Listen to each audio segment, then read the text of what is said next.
Letter 246 by Charles Lamb. This letter is written in black and red ink, changing with each line. PM April 26, 1819.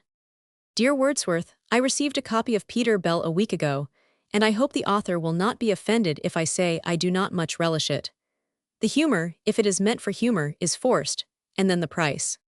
6pence would have been dear for it. Mind, I do not mean your Peter Bell, but a Peter Bell which preceded it about a week, and is in every bookseller's shop window in London, the type and paper nothing differing from the true one, the preface signed W.W., and the supplementary preface quoting as the author's words an extract from supplementary preface to the lyrical ballads. Is there no law against these rascals? I would have this Lambert Simnel whipped at the cart's tail. Then there is Rogers. He has been rewriting your poem of the stride, and publishing it at the end of his human life. Tie him up to the cart, hangman, while you are about it. Who started the spurious PB I have not heard. I should guess one of the sneering brothers, the vile Smiths, but I have heard no name mentioned. Peter Bell, not the mock one, is excellent. For its matter, I mean, I cannot say that the style of it quite satisfies me. It is too lyrical. The auditors to whom it is fain to be told do not eride me. I had rather it had been told me, the reader, at once. Heartleap well is the tale for me, in matter as good as this, in manner infinitely before it, in my poor judgment. Why did you not add the wagoner? Have I thanked you, though, yet for Peter Bell? I would not have it for a good deal of money. C. is very foolish to scribble about books. Neither his tongue nor fingers are very retentive, but I shall not say anything to him about it. He would only begin a very long story, with a very long face, and I see him far too seldom to tease him with affairs of business or conscience when I do see him. He never comes near our house, and when we go to see him, he is generally writing, or thinking he is writing, in his study till the dinner comes, and that is scarce over before the stage summons us away. The mock PB had only this effect on me, that after twice reading it over in hopes to find something diverting in it, I reached your 2 books off the shelf and set into a steady reading of them, till I had nearly finished both before I went to bed. The 2 of your last edition, of course, I mean. And in the morning I awoke determining to take down the excursion. I wish the scoundrel imitator could know this. But why waste a wish on him? I do not believe that paddling about with a stick in a pond and fishing up a dead author whom his intolerable wrongs had driven to that deed of desperation would turn the heart of one of these obtuse literary belles. There is no cock for such Peters. Damn 'em. I am glad this aspiration came upon the red ink line. It is more of a bloody curse. I have delivered over your other presents to Alsager and G. D. A. I am sure will value it and be proud of the hand from which it came. To G. D. a poem is a poem. His own as good as anybody's, and God bless him, anybody's as good as his own, for I do not think he has the most distant guess of the possibility of one poem being better than another. The gods, by denying him the very faculty itself of discrimination, have effectually cut off every seed of envy in his bosom. But with envy they excited curiosity also, and if you wish the copy again which you destined for him, I think I shall be able to find it again for you, on his 3rd shelf, where he stuffs his presentation copies, uncut, in shape and matter resembling a lump of dry dust, but on carefully removing that stratum, thing like a pamphlet will emerge. I have tried this with 50 different poetical works that have been given G.D. in return for as many of his own performances, and I confess I never had any scruple in taking my own again, wherever I found it, shaking the adherencies off, and by this means 1 copy of my works. Served for G.D., and with a little dusting was made over to my good friend Dr. Stoddart, who little thought whose leavings he was taking when he made me that graceful bow.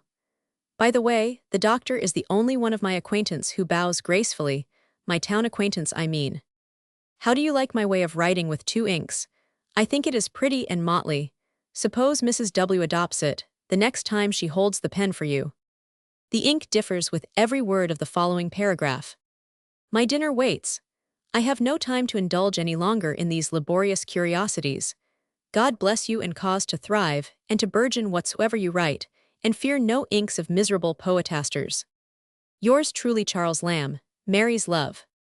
The Peter Bell to which Lamb refers was written by John Hamilton Reynolds, 1796–1852, the friend of Keats, and later Hood's brother-in-law. The parody is a travesty of Wordsworth generally rather than of Peter Bell, which had not then been published. James and Horace Smith, of the Rejected Addresses, which contained a parody of Wordsworth under the title, The Baby's Debut, had nothing to do with it. Lamb's indignation was shared by Coleridge, who wrote as follows to Taylor and Hesse, the publishers, on April 16, 1819, on the announcement of Reynolds' work. Dear sirs, I hope, nay I feel confident, that you will interpret this note in real sense, namely, as a proof of the esteem and respect which I entertain toward you both. Looking in the Times this morning, I was startled by an advertisement of Peter Bell, a lyrical ballad, with a very significant motto from one of our comedies of Charles II's reign, though, what it signifies I wish to ascertain. Peter Bell is a poem of Mr. Wordsworth's, and I have not heard that it has been published by him. If it have, and with his name, I have reason to believe that he never published anonymously, and this now advertised be a ridicule on it, I have nothing to say.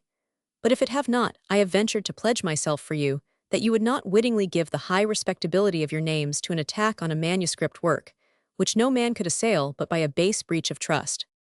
It is stated in the article on Reynolds, in the Dictionary of National Biography, that Coleridge asserted positively that Lamb was the objectionable parodist.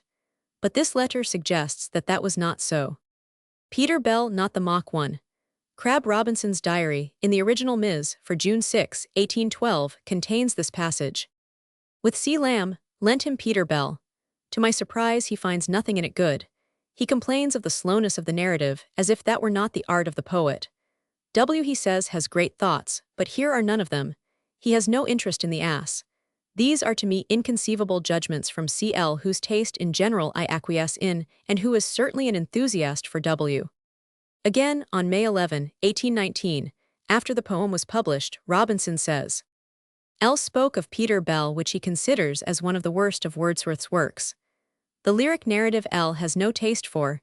He is disgusted by the introduction, which he deems puerile, and the story he thinks ill told, though he allows the idea to be good.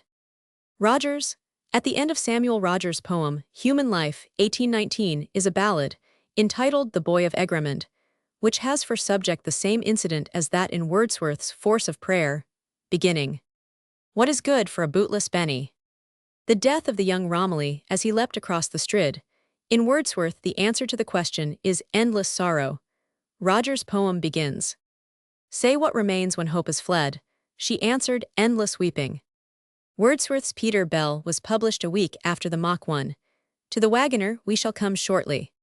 The significance of the allusion to Coleridge is not perfectly clear, but I imagine it to refer to the elaborate examination of Wordsworth's poetry in the Biographia Literaria. These obtuse literary bells. Peter Bell in the poem sounds the river with his staff and draws forth the dead body of the ass's master. Lamb passes, in his curse, to a reference to St. Peter. Taking my own again.